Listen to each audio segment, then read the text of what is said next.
Hi, and a very warm welcome. I'm Greg Parry. I'm a wellbeing specialist, and if you're really interested in developing complete, all-round well-being in every aspect of your life, I've got a suggestion for you today that I hope you'll find, well, useful, but maybe also intriguing.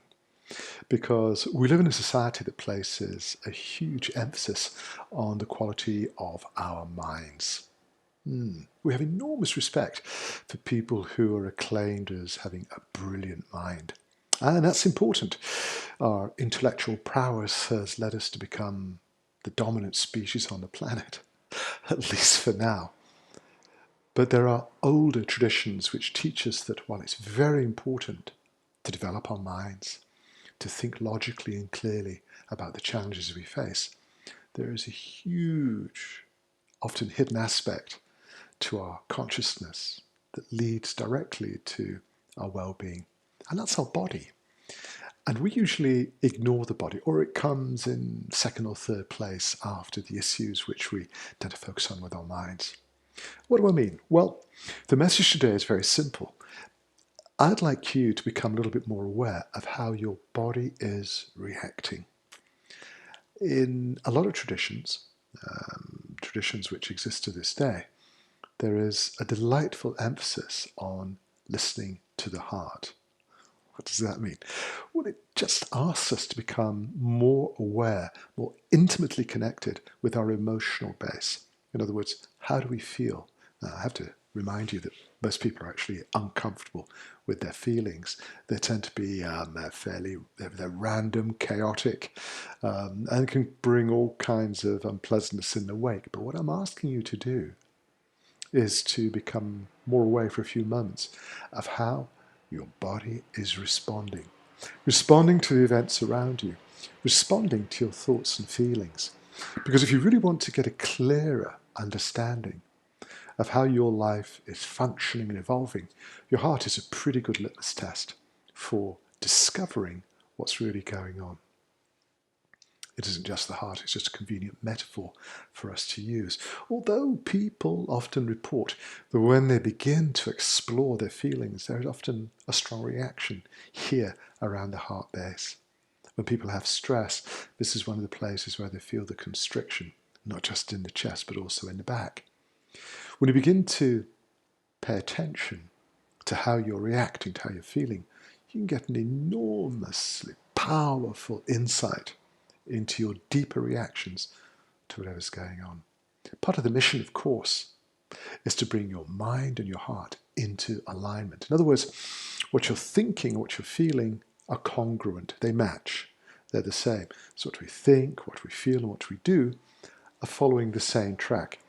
That helps us to remove a lot of resistance.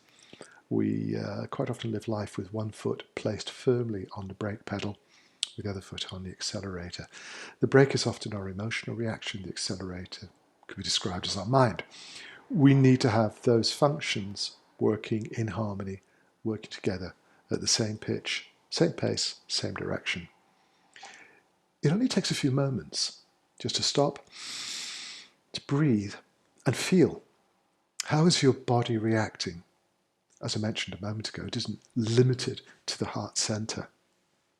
Quite often we'll have a reaction in the stomach. Our abdominal section is very sensitive to all kinds of emotional input, and it manifests in so many different ways. But when you consider a course of action, a problem, anything that's going on in your life, a relationship, a decision you have to make, as well as processing the data with your mind, listen to your body. See what your body says. Sometimes it will be in complete accord with what your mind has chosen. Sometimes it won't. Sometimes it will give you a moment of hesitation, asking you to just pause and reflect and find a better way that really works, perhaps not just for you, but for the other people concerned. These ideas are fascinating. They have been around for a long, long time. And that's because they're part of who we are. It's a fuller, deeper expression of our human potential. So when you're facing decisions, problems, challenges, it's fantastic to use your powers of reason, your logical, analytical faculty to work out the best way to fix the problem. outstanding. But it's also very helpful to give your heart a voice and see how you really feel. Humans have an amazing power of intuition. We could discuss this in great depth. I don't think there's anything particularly mystical or mysterious about it. It's just the way we've evolved. We're processing unbelievable amounts of information all the time, but the conscious mind is only aware of perhaps 1/1,000,000th of all the data that's flowing around us. So we get a very distorted, extremely limited picture of what is really possible.